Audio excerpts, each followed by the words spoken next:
All right. Let's see, 2 o'clock, we'll go ahead and get started because then we have to jump off and switch to pro office hours. Okay, so this is office hours from the Builder team. You've got me and Dorian and Josh, and I'm sure Drew will be joining shortly. And it's just time for us to do open support and ask questions and talk through and help you in your projects. So I know, Andrew, you've got some questions today that I've got on the list, and then Eggman, you've got some stuff too that you chatted. So let me pull those up real quick and we can go through some of those. Okay. Eggman, let's go with you first. You are wanting to know how to make collections rely on data from other collections. Can you talk us through a little bit more details on that? And then please feel free to show your screen and share your project so we can check it out. 100%. So, and if you've got like you guys have been pushing so much content out lately that if you've got a video about this, just tell me where to look and I'll go and then bug Josh with a million questions after I watch it. But so what I'm trying to achieve is, and this is where I don't know how to structure it properly, but there's an admin portal that, say, for example, I would run that pushes products out to certain buying groups that so every group can have their own different products and all that kind of stuff. So and then so trying to get on set up that when they create their group, that group then creates in some sort of admin collection, and then I push products. And Dorian helped me with this the other day about getting the products or the groups to load in a drop down so I can allocate products to certain groups. But then it's how do I get their group specific collections, whatever, to draw on that data, I guess through filters and stuff. But yeah, how does that actually work? And I don't know if I've actually got the studio set up in a way which I can share screen. You can just walk me through it, but I'm just, yeah, I don't know how to get the collection to rely on other collections for the data. So for example, when a group wants to make an order, they pull up the order thing that we worked on last time, and then it pulls in their group members and then also their products that they're allowed into their drop-down selection things, but only those, not everything that I have. Does that make sense? Yeah, absolutely. And so there's a cool thing in collections that says collection reference or something. I'm not sure if I'm supposed to be using that, but yeah. I'll just say, I'll let the smarter people answer and help directly here. This is the next batch of content that I'm going. Of course it is.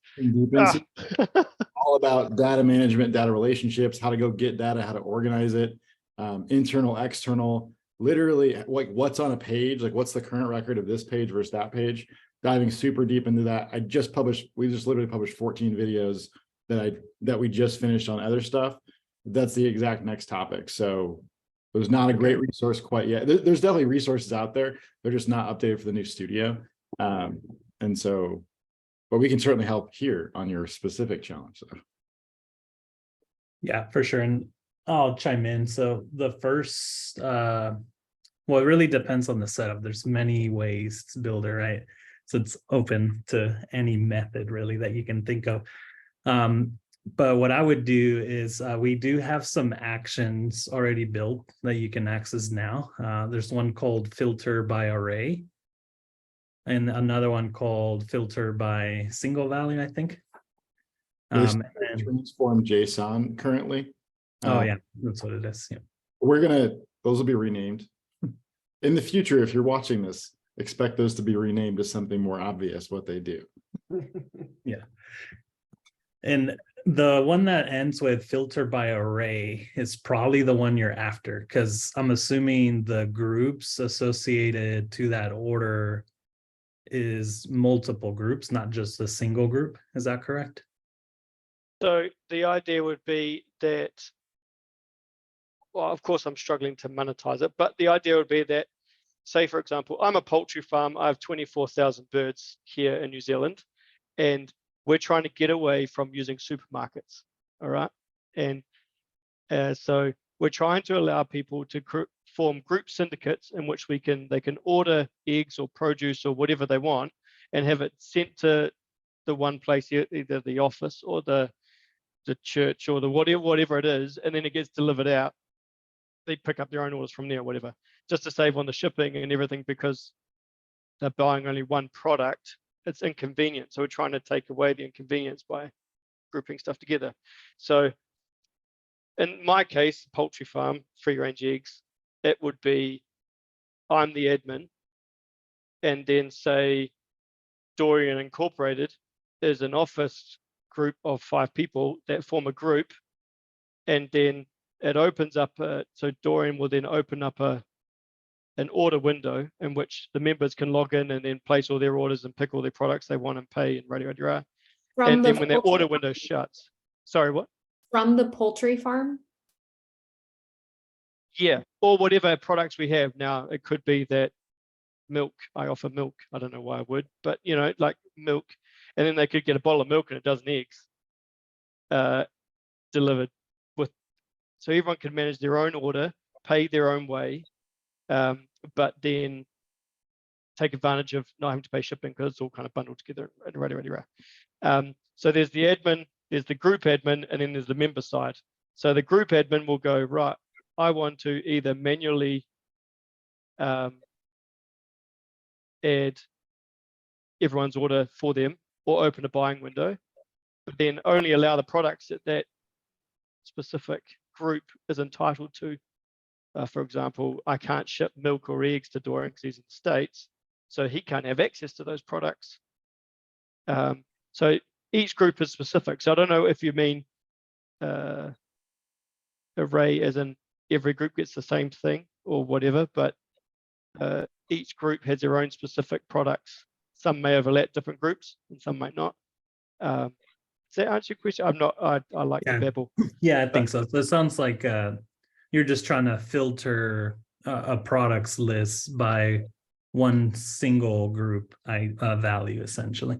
And set up the data collections, it sounds like, right? Like you need like the concept behind setting up the data collections and then how you'd actually do it. Yeah, because it's a real chicken and egg situation, pardon the pun, in my mind. Like, what do I do first? And how I structure back. Like, I've started at the admin side portal and working my way through the processes down, or should I be starting at I don't know where to start. Anyway, it's like drawing a plane. I said in Discord today, like, I've got this epic idea in my head and it's coming out like some disfigured, I don't know, from some sci-fi movie, and I'm getting super disheartened. So yeah, that's where I Yeah, and that makes sense. So you actually wouldn't even need the filter by array for that setup. You could just do it all through the binding. Essentially, you're just going to use a filter. So for an example, let's say you have your products. When you add those products, you're going to want to capture the group ID into a column on the products. So you have that relationship. Group offers these products. Well, the products and group is a many to many. So you need an extra table in there. I don't know if it would be helpful, but like, I think one thing to, I'll just like interject before we get into details, is like anytime in our data collections, anytime you reference another data collection, all you're going to do is store a column that is the ID of another collection's record. And like with that one simple, it's like a seemingly simple thing, just storing these record IDs, you can basically create like these insanely complex relationships and do almost whatever you need to. So in your case, you're going to have like a product, and the way you associate that to a group is with a group ID.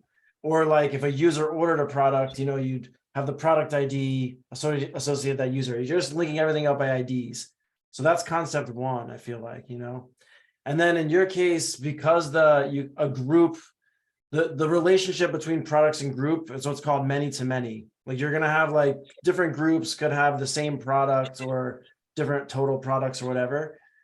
because of that many-to-many relationship, it adds like an extra step of complexity where you're going to have a table that stores something like it's going to have 2 columns for group ID and product ID. And then you'll have a million of those. And so you're basically the data you're thinking of as storing very siloed as what it is. And then you're linking each thing up by an ID. And then after you get like, we'll talk about like, I think Dorian can probably go further on like how to set that up. But then once that's set up, the way you display on the front end, whether it's an admin or a user or a group admin, it's all using those same data collections. You're not doing anything different as far as who's viewing it. You're just changing the display. Exactly. So like in your data collection, just for that setup that we're talking about here, you would have 3 data collections. So one for the groups, another one for your products, and a third one, which is the relationship between those. That third one is only going to have 2 columns in it, the group ID and the product ID. And essentially, when you are associating the product to a group, you're actually creating a record in that third data collection, which is the relationship. And all you're capturing is those IDs. And it's just to have that many-to-many relationship between those 2 data collections. Now, in my YouTubing builder countless times, there is a many-to-many video that you did, Drew, right? I think. Mark did. Or Mark did one. Mark did. Mhm. Yeah, okay. All right, sweet. Yep, I'll go look that up. Yes, yeah, take a look at that, and that should get you what you need. And then just ask us, if you get Yeah, when you stuck. get to the front end, you might have more questions as far as like how to filter specific things, but you can know that when you set it up with this ID method that you'll be able to filter whatever you need. Like we can help you through it. Gross. Awesome. Thanks, team. Yeah, sometimes it's like, how do I structure the data? What are the tables that I need? That is such a good starting point. Well, the problem with Builder is it's blown my mind as to what. So the good problem with Builder is it's just blown my mind into what I can do. But the problem is I'm like trying to run when I can't even walk or crawl. And then I suppose I was talking to Spaceman today, and I said, oh, it's real hard to re-engineer the templates because they're not really user fit for my case. So you get a bit bogged down, and then he's like, to start again, make the mistakes along the way, but to start afresh. And then you learn more. Yeah, so it's kind of been great learning, but it's just blowing my mind, which is cool. Yeah. And I get what you're saying in the creative process. It's like, I think it's like that with anyone when you're learning something, you have a vision of what you want to create, what the end thing is, but actually drawing it, there's so many stages before you get to the final thing, and doing it while you're learning it, like that's hard. That's hard. We need to make that easier for you. We will make that easier, but that's hard. So far, so good, but just, yeah. I think there's 2 really cool things. Like one is like a project planning process that like we're going to have in the studio. Like when you start a new project, walk you through some stuff. A lot of that's going to be just intro, like kind of like lower level concepts, but even like introducing flows of like when I create a new data collection, like asking you, hey, is this related to any other collections, where you just select the collections it's related to? How is it related? And we can continue to mask some of the complexity of code in no code frameworks without taking away your flexibility to adjust it. And I think that's really our philosophical approach, I think, on the year is that type of development in Builder. Walking you through it, really kind of holding your hand. Well, it'll get to a point where it's not necessary for me. I'll be great. Like, it'll be fine. But we're not quite there well, yet. you'll probably already know that once we actually release it. So yeah, start with that data structure first. I wouldn't even worry about the admin side of it yet. Just the actual process of creating the orders and setting up the products. Do that, because I think you can then come back in and build your admin, right? So that's I think adding another layer of complexity versus just the actual process of creating the orders and relating the products to the groups. So start there, and then you can do the admin after. I think probably easier. Would y'all recommend that too, Dorian, in this case? Yeah, for sure. Just separate that completely. Forget about that side of it for now. Because the admin will just be a different way to interpret and use the data. So Yeah. same stuff. It's just in the UX, honestly, in the front. Exactly. Okay. Super. Anything else? Or you think you'll go set that up and then come join the next call and we'll take it a step further? Sorry, cute kid just came on and I got all distracted. He's so cute. Yeah, no. So I do have one thing, and just it's super probably easy. But last time we set up something that was in the actual body of the app, but I want to put it into the lightbox to pop open. Because I feel like the app gets like a bit too cluttered with all these things that you can do within the main screen. But when I do that, the formatting's all up the chute. I've never put a repeating list inside a lightbox before. I haven't done lots of things before. But it seems to just kind of, I have to scroll along to get to all the fields. It doesn't kind of just fill out the lightbox or the lightbox grow to fit whatever's going inside it. What am I doing? That's probably there's better CSS people in here than me, but that's probably specific with the lightbox. There's a max width and max height set on. Gotcha. I think it's the primary class of that element, and it's like 500 by 640 or something. Drew should know. He built it. And take a look at that. That's probably, and then it'll start maybe doing what you want a little more. I bet that's what it is without seeing it. But if it's just not, the light box isn't the right size, isn't going big enough, that's what it'll be. It's just the light box, it'll give you like two elements, an outer and an inner. It's that inner, and the inner positions itself in the center of the browser and then goes 100% width, 100% height, but has a max width and max height on it that limits it. So if you take it off completely, the max width and max height, it'll go full screen, or you can change the max width and max height to be something else. So go select the inner On the inner of the light box, yeah. of the light box Gotcha. and then go adjust the max width and the max height. On the- Okay. And you can do that like in an inline style, is like kind of just like a tip, I guess. But if you change that max width and max height in an inline style on a specific light box, that would actually leave it open in case you have multiple light boxes and you want them different sizes or something like that. Otherwise, you can change that main inner light box class and it'll change universally. Awesome. Fantastic. Thanks, y'all. I'm done. All right. Okay, so let's see. Simon, you have a problem with the data listener not updating your grid list on a new data entry. Let's sort that out. Can you jump on and share your screen? Yeah, sure. Can you hear me? Yep. Yes, you can. Okay. Camera on too. Sorry about this. Right, so I try and share the screen. Just bear with me 1 second. And then what we'll do is, let me see, Andrew will call you up next to go through your questions.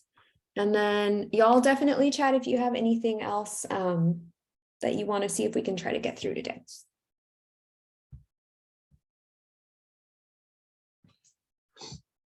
Okay, are you seeing it? Yep. So let's see if I can just move this out of the way. Just bear with me 1 second. So yeah, so we've got this, you're seeing the Chrome one, I think, aren't you? So you're seeing this one that I'm typing into here because I've got 2 windows open at the minute. Yep. Yeah. Okay, so I'll just maximize that out. So this basically we've used the app template like most people are doing, and I've got this video embed in here, but I'm using the grid list below to run a real-time chat. So if I, for instance, press the go button there, the chat will update on this screen, but it's not updating on any other device. So there's a data listener on this collection. I've got a data listener here listening for the real-time chat collection being updated, and then it should run the page binding on that action, but it doesn't seem to be doing that. So if you looking at the screen on another browser, that's not being updated. And I remember a call from many times ago. I think Dorian said that the data listeners can sometimes get sort of hung up and stuck, has to be refreshed, or the cache pushed out, or something about the data listener.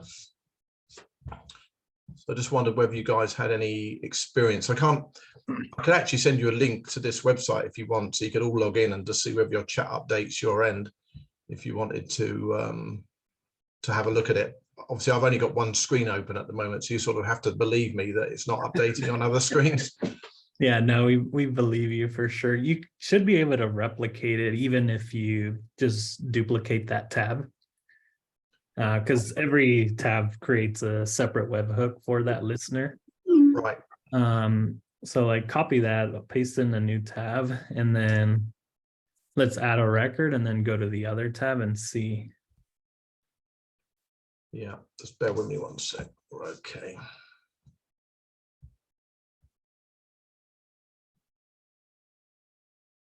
Yeah, so if I type something in here.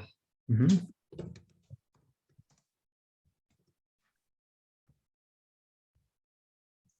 So it's here, but if we go Yeah. back to the other tab, it's not there. Yeah, it's like a Whether you- never. Oh, go Sorry. ahead. No, that was a video on my side. Sorry. Uh, but yeah, I see that. Yeah, I think this one, the WebSockets, the data listeners are a little more complex. I think I'll need that URL and then I'll have to go review that. And We could see also look that. at the setup real quick, right? Because maybe that's just like on the wrong page or something. Well, if it works on the one page, right?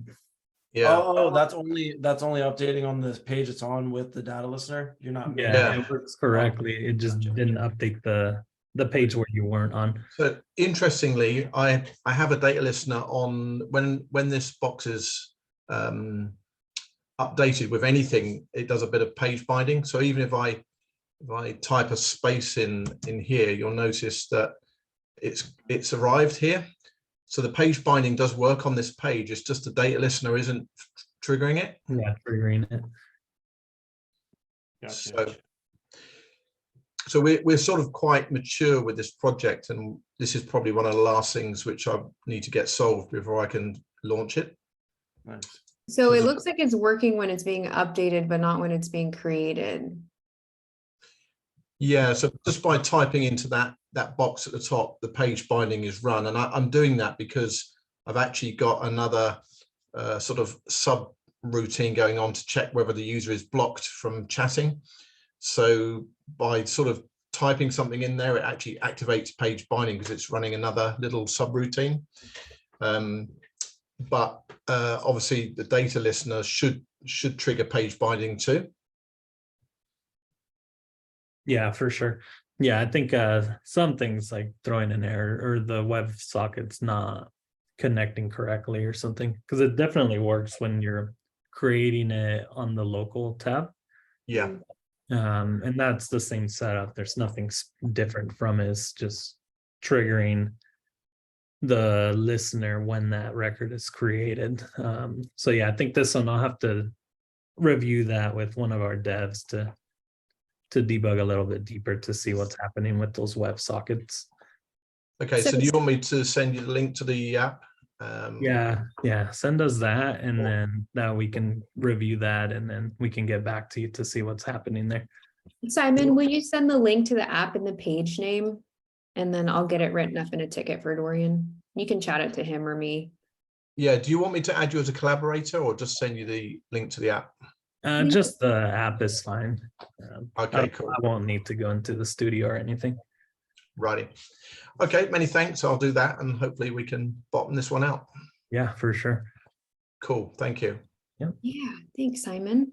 All right, so let's switch over to Andrew and see what's going on there. We haven't been able to, I don't think, repeat any data listener stuff. We saw Alexander's issue last week and it ended up being that he didn't have a listener set up on his root page. So Dorian was able to see that when he looked at the project offline and help him. So we'll see if it's a setup thing, or if not, if it's something that we need to fix. So Andrew, I know that you had a few different questions. So let's look at those. Great. So first of all, I just want to say thank you guys so much for your assistance on Discord. If it wasn't for Discord and your input, I would probably have given up a long time ago. So I really appreciate all your help, and thanks for your patience with me. We spoke last week about setting up managing to retain records across different sessions, and we set up some stuff there. As Josh, I think, said in the chat there, things tend to pivot very quickly, and that's already what's happening with my project. You mentioned grid lists, or they're not called grid lists anymore. I've forgotten what they're called now. Begin lists. So I had a look at them, and what I'm trying to do now is to set up my app so that the users can actually select a particular project and pull that information in and save it to a particular project. So if I can share my screen, I can maybe show you what I'm talking about and explain what I've done, and you can maybe see if we can get me a little bit further. So share screen. Let me just get this.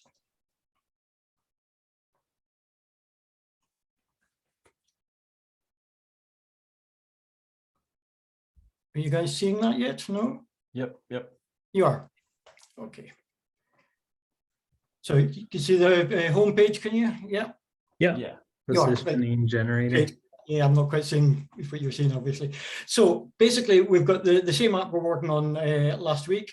I've taken a little bit further. The style is still to be worked out.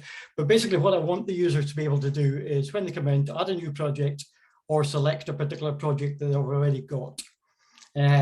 So when they select a particular project, this doesn't do anything at the moment. When they select a particular project, what I'd like it to do is pull in the data that relates to each of these fields.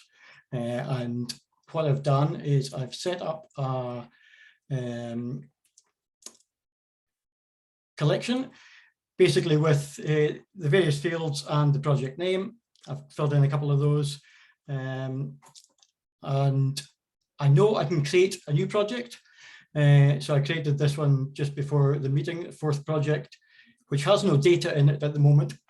What I'd like to know is, first of all, how do I basically get to the point where I can select a particular project and pull that information in, or add information to the new project? How do I link it with that particular set of records in the data collection? Does that make sense? Yeah. I think so. Yeah. Yeah. Now I'd say probably dynamic data for this one in the URL, or what do you think, Andrew? Or do it all through actions when the page loads? Either dynamic data, or I was gonna say, if you load a second page into a container, then when you change a select, you just load a second page in that container. That's what I was thinking. Yeah, and or you could do it through just set values too, like on the select change. Yeah. Okay, so there's different methods to go about it. If you go back, yeah. So right now you have this like whole page going to that route called homepage, right? Yep. When you land here, you just want to have the ability where when you toggle that project name, it just sets the value for that project into those fields, that field, right? So I think that would probably be the easiest way. So essentially what we need to do is we just need to add a change event on that select. And that flow that runs on that change event is going to do the set data, where it's going to set the value into that field. Yep. And it's going to be filtered by the select itself, because the select is the project. Okay. I want to look at how you're setting the project name select to see if we have the ID to use. If not, we'll have to go get that first and then set the value. So yeah, click on that and show me, go to the here. Okay, yeah, so that's perfect. So the value is. Thank you for your help earlier on this. Oh, Nice, nice. Okay, so then that's great. Okay, so go to events on this. I see there's already an event. Now, This was to do with adding a new project. So that was to do with running a flow that would add the project rather than selecting the current projects. gotcha. So what we've also done, what we've also done here, we've added a value to add a new project here. That bit's okay. I know what we're doing there. Okay, and can you take me to that flow that runs on that event? It isn't set up yet. I haven't set up that flow yet. I see, so it doesn't do anything. It doesn't with actually this do it at the moment, but I do have. Real quick, I saw it was on mouse up. I would probably Yeah. have it on change event and not mouse up. Okay, that's fine. Yeah, that's fine. And basically what they'll do is run the same flow as we've got here, which will do create the project. It'll create that project and add it to the table. What I'm not sure about is how to link those particular records to that particular project. Yeah, and actually, because this homepage you open it from that list on the previous page we were on, right? This one here? No, the one we were on before. This Like, one here.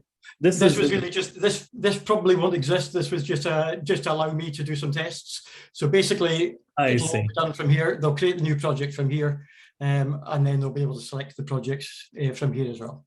Got it. Okay, then we'll do it all here. All right, so let's go to the studio and let's go to the flows on the left there, and we're going to create a new flow. Okay. And you can name it anything you like. Essentially, this flow is just going to set the values from the selected project.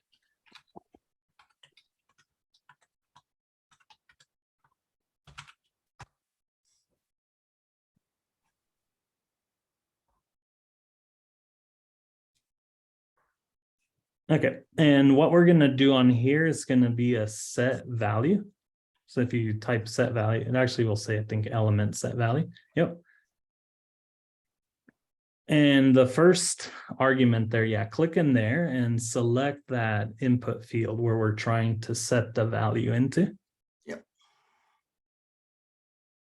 And the value, we're going to change that to come from a data collection.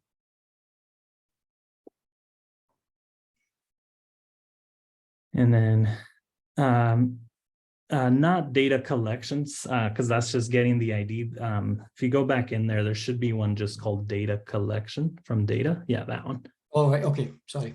Yeah. Yeah, the other one's like the structure in case you're just trying to get the idea of the actual collection. Yeah. And then projects will be it. Yeah. The field that we're trying to set, go ahead and select the field. I'm not sure what field it is. Neither am I. Yeah. Okay, and then we're going to click on add filter. And the field to filter, we're going to leave the type as an end, but the field to filter, we're going to select ID. Okay. And then for the value to filter with, click that little arrow pointing down. It's a little hidden, yeah. And here we're going to change it from element value, first option, yeah. And we're going to click in that select an element and then pick the actual select menu. Okay. So that's just going to filter this by the value that's in the select, which we now know it's the ID. Okay, yeah. And then that's all correct. So scroll down a little bit more where it says numbers to return. We just need one. Yeah. It should only be the one, but we can just send them. The data format is comma separated. It's just going to find the one value. So it's going to be a single value. It actually won't be comma separated. Yep. And then now if we close that right panel, click the little X, so we're back on the element, go to events. And on change, the first, go ahead and select that flow we created. Yeah. And then let's go try it. So if you go to the preview, it won't work in here, but sorry, yes. And then, go ahead and refresh. Yeah.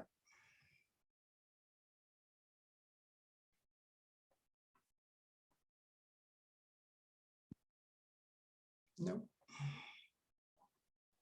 When, or, yeah, that one had Yeah, one. I haven't, I've only filled in a couple of them yet, so that's right. So that is working. Yeah. Yeah. Okay. Okay. So the So so then linking it just to that's fine. That's where I was struggling. I wasn't sure how to link it to that particular set of elements. Okay. yeah, and then there might be some additional checks you might need to do. Yeah. Like to put in front of the set value flow we created, like handling if they select the blink option. Okay. You know, then you can test for that and just clear the value of the field so it doesn't Great. show the old value. Yeah. Just things to handle. And then probably also, I think one of the options is to create a new one. Okay. So you'll need to handle that one too. Yeah. But you could handle all those through a switch condition or Yeah. just nested conditions. Okay. Another question: if I've created a new project and I haven't got any data at the moment, I input data, I have a flow that then updates a record or creates a record. Do I have to have a record first before I can use the update? So if it's blank at the start, do I actually need to create a record before I can use the update, or can I just use update to create it if it doesn't exist? It'll create it if it doesn't exist. fine. You'll just in the UI somehow handle if Yeah. they need to name the project. Yeah, that's fine. But That's fine. yes, yeah. Great. Okay. The way that works, just so you know too, is if Yep. if ID is 0, it'll create a new record. So if Okay. you have an update record action and you give it an ID to update, it'll Right. update it. If you don't give it an ID, or if you set that ID to 0, then it'll just create a new one. So you can Perfect. kind of take advantage of that and use it to your, to That's be great. clever, sort of. Excellent. Excellent. Okay. That really helps a lot in that. I have one other question which is not related to this particularly. Are you able to show me how to, I'm sure you are able to show me how to set the password requirements? So, 16 characters, 12 characters, digits, etc. Whereabouts would I do that? I couldn't find a way to do that, but I know it must be possible. Sorry, I missed that question. Sorry. I looked at Dorian to see if he was about to answer. I looked at you. Sorry. No, That's okay. no, I was reading, sorry. Basically, it's about password verification, so password requirements. So if I want the password that's 8 characters long, there must be somewhere I can set the password requirements. Yeah, if on the top left, if you click on the project name and then go to authentication. Yeah. Oh, yeah. And in here, password settings, open that. Yeah. And then this is where you can change these defaults and how things work. One thing to note is setting the settings here validates when a new user is being created, right? Okay. Or they're changing their password. But that's not going to do validation on the UI on the front end. You'll have to handle that through some conditions. Yeah, that's fine. That's fine. Great. It's easy when you know how. Thank you very much. Yeah, no problem. Appreciate that. That's it just now. Awesome. Thank you, Andrew. So Moshe, let's call you, or please correct me if I didn't pronounce your name right. But if you want to check out. No, it's good. Okay. Hey, welcome. Yeah. Feel free to share your screen and then take us to where you're trying to export the Chrome extension, and we can see why it's not exporting. So I actually just exported it through another. Here, I'll show you what happened and what I did. It just exported, as you can see here. So I was doing this, and for some reason it didn't work. And then I just did a new thing, and for some reason it did work. Not sure why, but it might have had some little glitch in there where like something wasn't set and then it wasn't working, and then maybe when you came back it set itself correctly. I don't know. could Or be. maybe like a special character. Could we go to the one that's not working and open the developer tools before we click the export button? What do you want me to do? If you can, Menu at the top, right, next to where it says M in the or browser. Or if you just right click on anything on here and just do inspect. Yeah. And then let's go to go to the console at the top. And then clear this out. There's a, yeah. Yeah. Yeah, you know what's wrong. The not To the symbol. left of one. That Yeah. one, yeah. Okay, and now click the export. I just want to see if it's like throwing an error or something. Yeah. Oh yeah. One page is not defined. What does that mean? Open page. The auto open wildcard conversion, is that what it's referencing, Dorian? No, that's optional. It says there's a 500 error on image.placeholder, but Oh, it's at the bottom. oh, maybe that's actually preventing it from working because it's an invalid image, or you don't think so? Oh, that's what It's it an is. SVG. It has to be JPEG or PNG. No, it's, That's There, that's, now it's working. that's Yeah. why. Changed. Yeah, nice. Sorry about that. We need a warning there. Like we've seen that a few times actually. We're always like, we need a warning there, and it hasn't been put on yet. It was one of the like the default stuff that just like automatically selected. Yeah, we should somehow limit that file upload. The text that we have there is so small, and I think it's hard to read. Yeah, we need to just change it. Right now it's because it's opening the full media library. Instead, we should just do the file uploader because we can restrict it by type. And that will prevent it all. Might be a good thing to do. Let's see, Andrew, make sure you check out the chat. Spaceman just shared a resource. You got it? Okay, cool. All right, so where are we at? We have 15 minutes. Let me see. Did I miss something for someone else? Josh D had some questions. Josh G has some questions. Okay. And then let me look at the agenda real quick. So we did Eggman, we did Andrew, and then there was a question that was hanging over from last time on needing to make a signature field to capture the signature of customers. So if we have time to kind of just do a general chat, I don't think that person's in the call, but maybe we can guide them on how to create an element that does that or how to style that. Cool. So let's see, Josh, the other Josh. Feel free to unmute and start chatting. Okay, yes, I am here. Can you guys hear me? Yep. Yes. Okay. I spoke previously with Josh pretty extensively a couple days ago.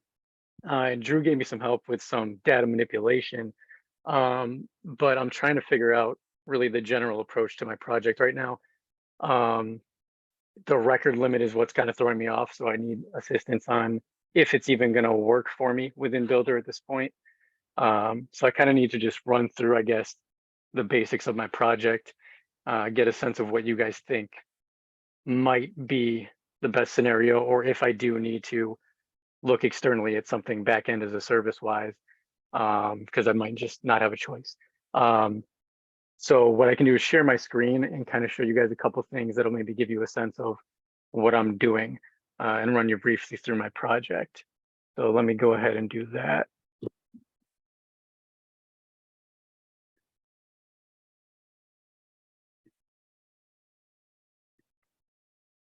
And we're all about helping you guys, regardless if it's builder related or not, if we can. So if there is like an alternate suggestion that you guys have that would work better, you guys feel free to chat and share. Don't be shy about it, because it's ultimately whatever is, a win-win for everybody.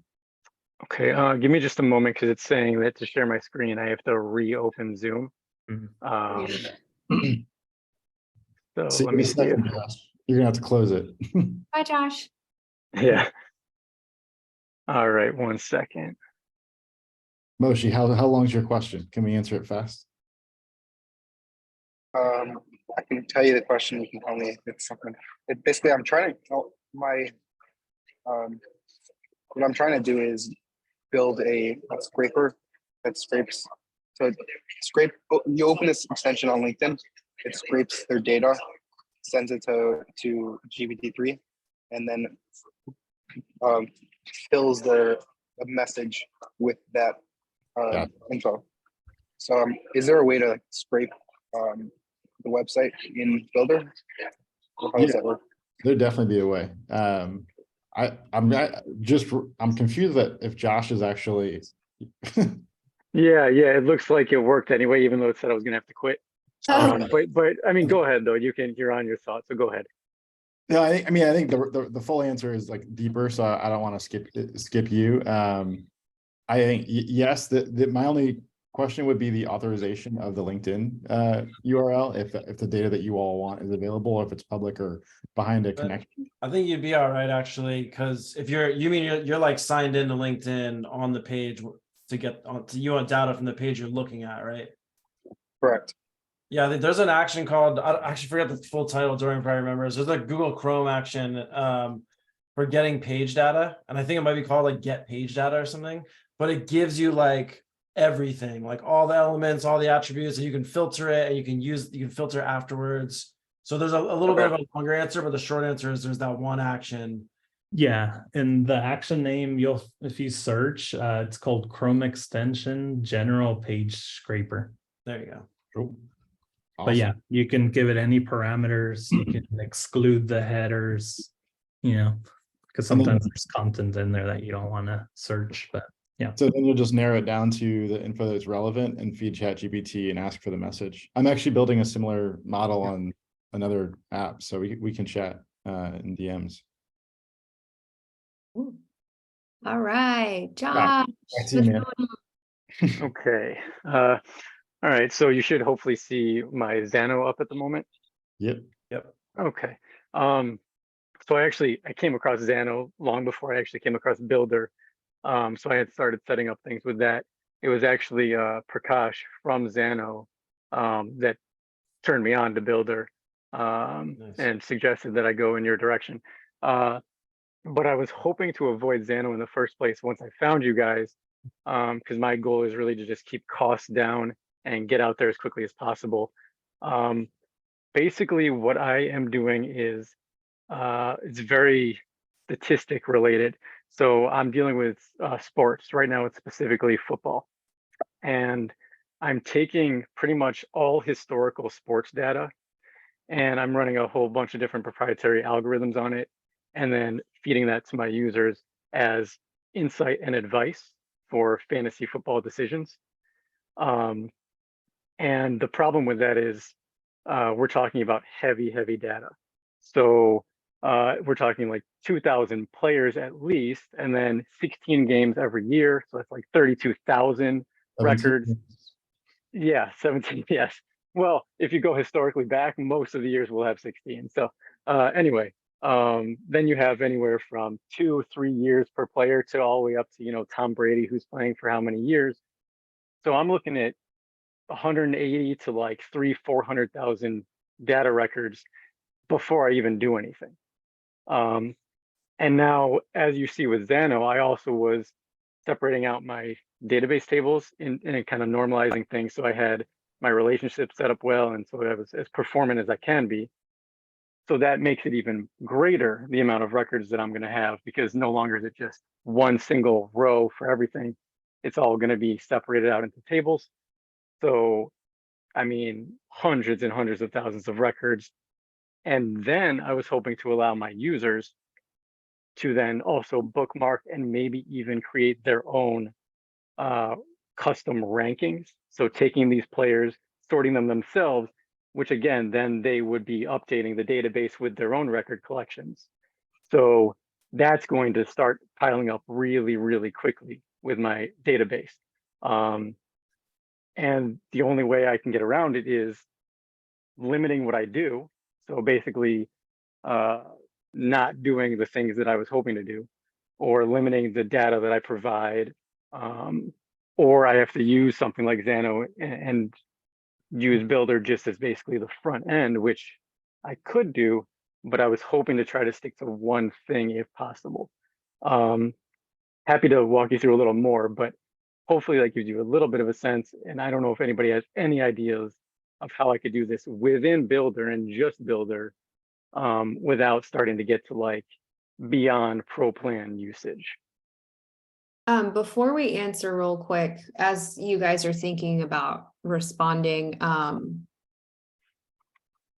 are you open to doing like a staged approach to your app where you start with like a smaller subset or something, and then, because I know you had mentioned you're needing a runway, right? And then you need to Yeah. monetize it, and then so are you like, do you need it all exactly as you want it up front, or are you open to being a staged approach? Because if so, Right. there might be more creative solutions to get you to a Yeah. place where you can monetize. So And that's then the tricky thing, because so if we're looking at like just having some sort of MVP out there, I could certainly skimp on feature set, but the problem is no matter what I do, it all still is based on the entire set of historical NFL data. So I can't even provide my because we're talking about things like predictions and also data that's based on a player's entire history of data. So I can't crunch those numbers if I don't have all of those numbers. So yes, I could limit what I allow the CRUD stuff with the users to a degree, but it would be nearly impossible to limit the initial 100 plus to 400 plus thousand records of just the statistics that are necessary to what I'm doing in the first place. How are you calculating like your proprietary algorithms or calculations or whatever you're doing with the data? Where is that done, or are you imagining that's done in Builder? Right. So there's a couple different ways. Xano, I can do that regardless. If I had to do Xano, I'd prefer not. But I was doing a lot of my stuff with Pandas, the Python library, and there were a couple different ways. I was doing that years ago, starting to get it to work, learning Python, and I can either create CSVs that way and just get it brought in, or I could expose an API if I need to. Or I actually spoke with you briefly, you might remember, I mentioned danfo.js, which is a Pandas alternative within the past like 2 years or so. And we were talking about how I could maybe load it up as a script in browser through the studio, run the calculations in browser, and then create the database records from that. So some basically either a JavaScript or Python outside of Builder, and then bringing it into Builder.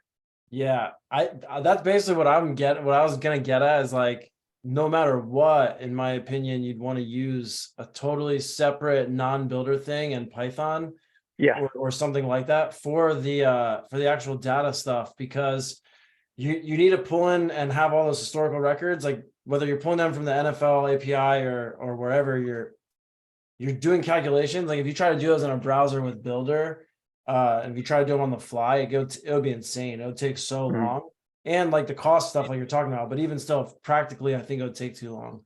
So like if I were setting this up, I would have a box. I call it a box. I don't know what the right word is. Like I would have like an API set up for this data, my own data.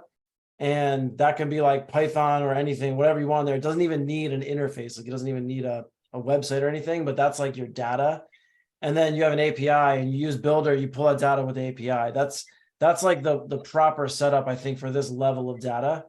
And I don't know, cost-wise, you'd save on the data records, you'd spend more maybe on API calls, but I think it would be totally manageable, under the launch plan or whatever you decide to go up to. I feel like that wouldn't be as much of an issue as these like thousands and thousands of records. Okay, so so to a degree, some of that I can manage, right? So I do pull the data in from a data provider through their API, and I pull it directly into Pandas, and I run my manipulation there, and I can then save it to like a new CSV, or I can save it as JSON, whatever. I am not at all well versed in actually creating any sort of API or anything. I know there's the Django REST framework, and I started going down that road a little bit, but that's why I went to Builder, so I wouldn't have to do something like that. Yeah. But I can certainly do my calculations outside of Builder, but then my issue still remains of how do I still bring in all of my data, because then I'm still going to end up with the same amount of data. Well, It's do you just, need to store the data, like the predictions, are they like a real-time thing, or do you actually need to store, like every possible prediction? That's kind of the question. yeah, so no, they're not real time. Basically, it's essentially weekly. Like this week, this is what, so I have the historical data, which does persist, but I don't need, that never changes, right? So that just stays there. And then every week or so, I do have updates with the numbers that I've crunched, that I'm pushing in there. But yeah, I don't know. It's like I would wanna, if I were building this, I would want to save that stuff too.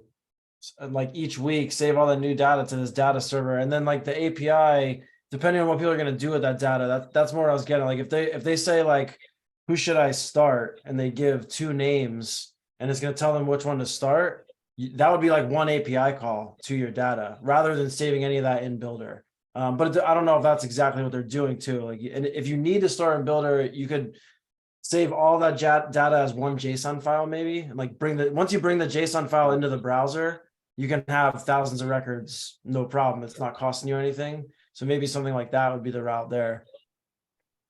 Okay, so you're basically thinking that the data, regardless, should just kind of has to be stored somewhere else, and I should Yeah, I mean, find a I way can't to. imagine anywhere, like any no-code program or like anywhere where you could save that amount of data and work with it on the fly. Like I can't actually, I think it's just like at a level where you would need a server. And I think too, just to mention, like you could go on, I don't know if you've heard of Upwork.com, but you can go on Upwork.com and have somebody build you an API server. And if you tell them like, I can edit a little bit of Python, or I want this, they'll create it and give you a way to access it so you can edit it. And you can get it done for cheap. Like that might be your best bet in this case. It's a freelancer site. That's why I mentioned it. You just hire a freelancer, get it set up, and then go from there.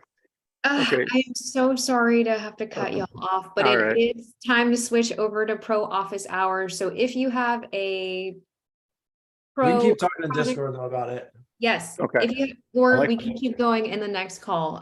But let's go ahead and switch over. So if you've got a project that's on a pro plan, you can get access to that. If you need the link, let me know and I can go check your stuff real quick.